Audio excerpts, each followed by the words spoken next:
Et nous sommes ici pour accompagner le commandant de la zone de défense dans cette province qui brûle, qui est à feu et à sang, pour essayer de voir comment remettre de l'ordre, comment restaurer la paix, comment neutraliser la milice Codeco et mettre en garde tout le monde sous la manipulation et la désinformation et l'intoxication. Si je vous ai réunis, c'est pour vous montrer la grandeur de la situation qui se passe à Bunia. Nous sommes pendant les opérations, et pendant les opérations, on ne communique pas n'importe comment. Et c'est ce que nous observons ici. Nous l'avons fait à Beni, nous l'avons fait à Goma, nous l'avons fait à Bukavu, à Uvira, à Minembwe, à Salamabila. Et nous sommes venus pour vous entretenir sur le comportement à adopter en tant que journaliste. Et ces mesures exceptionnelles peuvent aller jusqu'à vous arrêter. C'est quand vous marchez contre les lois, surtout qui régissent l'armée, alors vous risquez d'avoir en face de vous l'auditeur général. Ça, c'est tout à fait normal. Si vous ne voulez pas que l'auditeur général se saisisse de vous, il ne faut pas vous immiscer de trop et en mal en ce qui concerne l'armée. Pendant les opérations militaires, pendant les exercices militaires, pendant la guerre, il y a ce qu'on appelle la communication opérationnelle.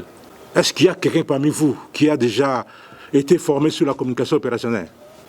Chez nous, dans notre jargon, nous les militaires, nous disons à Lingala, Bakangara Soda, Bakangara Motosima Mukongote. Pour qu'on puisse bien appréhender quelqu'un, il faudrait qu'il connaisse les principes, qu'il connaisse les normes, qu'il connaisse les lois. Et c'est pour cette raison-là que moi, je vous réunis pour que nous puissions vous montrer comment on fonctionne pendant une opération militaire. On ne fonctionne pas n'importe comment. En temps de paix, vous pouvez faire tout ce que vous voulez. Mais pendant les opérations militaires, on n'est pas habilité à faire ce qu'on veut. Sinon, vous aurez l'armée sur le dos et ce n'est pas bon d'avoir l'armée sur le dos. Et chaque fois quand je suis les émissions, quand je suis vos radios, vos chaînes de radio, je suis dans les réseaux, c'est comme s'il y a quelque chose qui ne va pas. Il y a à boire et à manger. Et l'impression qui me vient juste à l'esprit, c'est qu'il y a journalistes et journalistes à Bunia, comme je l'ai rencontré aussi à Beni et ailleurs, et même à Kinshasa. On découvre les réseaux sociaux et chacun, ça donne comme, je ne sais pas, comme son esprit l'envoie. Or, il y a des règles à suivre. L'armée est là. Et ici, à Bunia, vous avez un point focal. Il est à ma droite. C'est Gilles Ngongo. Si vous voulez avoir une information concernant l'armée, on va y revenir. C'est à lui de vous la livrer. Et en temps réel. Et effectivement, tout n'est pas communicable, on le verra aussi. Je ne suis pas ici pour vous apprendre comment, nous ne sommes pas dans une école de communication, mais c'est la gestion d'une information éclairée. Et vous le savez, c'est quoi ça une information éclairée? Une information éclairée, c'est une information qui a été bien analysée, bien recoupée. Et je suis en face des professionnels, je l'espère, vous connaissez de quoi il s'agit, le recoupement de l'information. Ce n'est pas parce que quelqu'un vous a appelé ou qui veut parler que vous diffusez ce qu'il lui a à dire, mais vous devez chercher notre son des cloches, vous devez voir, analyser ce qu'il dit, si c'est réel. Et un journaliste ne diffuse une information que lorsque cette information est authentique. Et je ne vous apprends rien. J'espère que tous on est passé par les écoles de journalisme. Donc une information avant d'être diffusée, il y a des principes. On vous amène l'information, vous vérifiez si cette information est vraie. Et pour vérifier que l'information est vraie, il y a tout un processus. Je sais que beaucoup d'entre vous ne fournissent aucun effort pour rechercher les informations. Et s'il tombe sur n'importe quoi, eh bien, c'est le sensationnalisme, c'est le populisme. Or, le sensationnalisme, le populisme ne riment pas avec l'information, et surtout en temps des opérations. Les faits sont sacrés, dit-on, mais le commentaire est libre. Et vous ne pouvez commenter que sur les faits sacrés. Voici ce que vous devez savoir, puisqu'il y a d'autres choses que vous ne devez pas savoir. Et vous ne pouvez communiquer que sur ce que vous devez savoir. On ne peut pas vouloir une chose et son contraire à la fois. Ici en Ituri, on veut la paix, n'est-ce pas?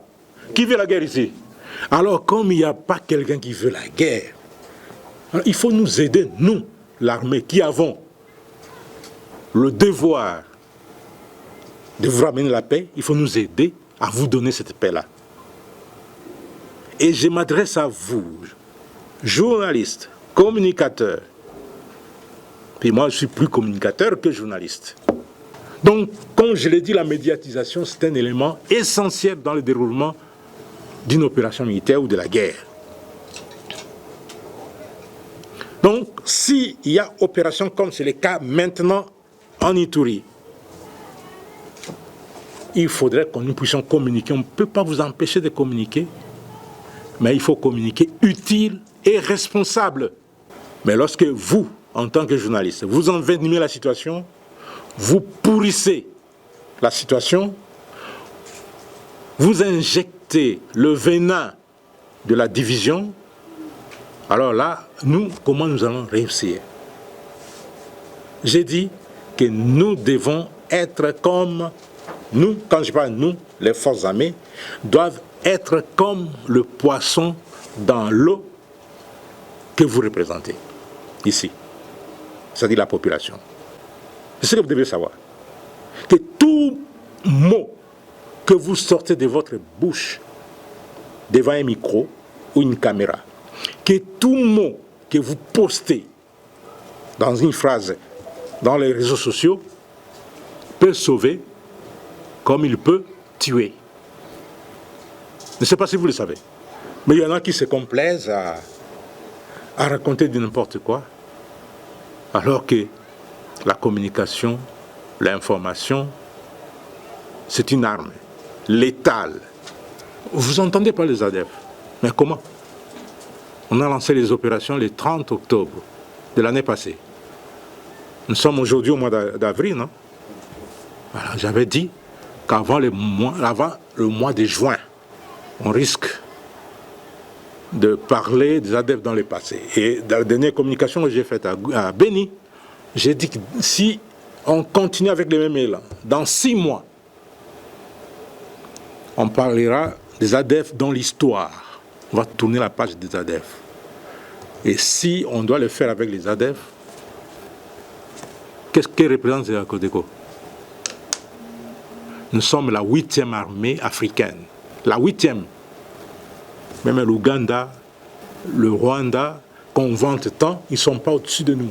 La communication opérationnelle, j'insiste sur ces notions-là, parce que j'ai posé la question de savoir s'il y a parmi vous quelqu'un qui a déjà été formé en communication opérationnelle. Profitez-en. C'est quoi une information publique? La définition est là. C'est une information diffusable ou médiatisable sur une opération militaire, un exercice militaire ou une guerre. Et ce n'est pas Codeco qui va nous défier. Mais nous devons respecter les principes de la communication opérationnelle édictés. C'est-à-dire que, ou vous êtes avec votre armée, puisque vous voulez la paix en Ituri, ou alors vous êtes avec Codeco et vous ne voulez pas la paix, et vous aurez l'armée sur votre dos. Ou quand on lui dit non, nous sommes en train de mener des opérations, il faut faire attention, il ne faut pas diffuser ces informations-là. Et il s'était. Or, lui, en tant que professionnel des médias, lorsqu'il diffuse ces informations, il va les balancer dans les réseaux sociaux, il va gagner de l'argent. Mais parce qu'il est patriote et il est professionnel, il laisse faire. Parce qu'on lui a dit ne diffusez pas. Puisque si vous diffusez, on va vous poursuivre. Et ici chez vous, c'est le libertinage communicationnel. On peut se réveiller un matin et on prend son micro, allez, on balance tout ce qu'on peut balancer. Mais maintenant que vous serez avertis, messieurs, la justice militaire, le service spécialisé va vous interpeller. Je ne crois pas que ce sera un jeu.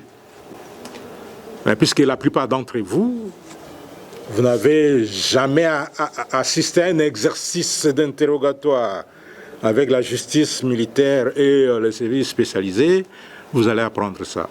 Donc je suis là, je prends la parole comme l'UNPC, mais je remercie vraiment ces cadres parce que c'est vraiment très important. Et pour moi, c'est la première fois de participer à ça. Et pour ceux qui sont arrivés à retard, l'objectif tel que nous a été dit, c'est montrer la grandeur de l'insécurité qui se trouve au niveau de l'Ituri.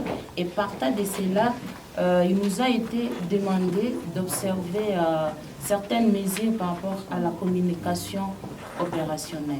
Je ne peux pas revenir sur cela, mais ce qui est vrai, nous journalistes, nous devons faire bien notre travail. Tel que nous le faisons, on ne dit pas que nous travaillons mal, raison pour laquelle nous sommes là. Mais c'est par rapport à ces contextes et nous devons respecter cela. Non, nous devons rester dans les principes, bien sûr, de dénoncer sans nuire, nous le savons très bien. Nous devons dire sans choquer et aussi nous devons aussi respecter ce précis qui dit révéler, mais sans condamner. Donc si nous respectons cela, je pense que nous allons bien travailler dans le travail. Donc nous devons aussi rester en collaboration étroite avec l'armée. Je pense que le porte-parole est là. Et aussi il y a une autre personne qui vient de s'ajouter. Nous devons chercher leur numéro. Je pense d'ici là, on va nous donner. Et restons en contact, mais travaillons selon ce que le travail nous demande. Donc, il n'y a pas question de beaucoup spéculer, de dire voilà, par rapport à mon papier, ce qu'il faut faire comment. Mais il faut garder toutes les leçons qu'on a apprises au niveau des formations, tout ce que nous faisons. Mais ici, c'est la communication opérationnelle.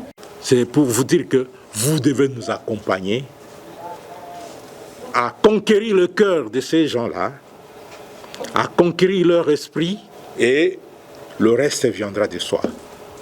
Vous allez voir. Vous avez ce rôle-là de nous accompagner, d'accompagner le gouvernement national et provincial. Et là, je vous le dis, je vous le préviens, puisque des mesures, j'ai dit qu'à situation exceptionnelle, des mesures exceptionnelles.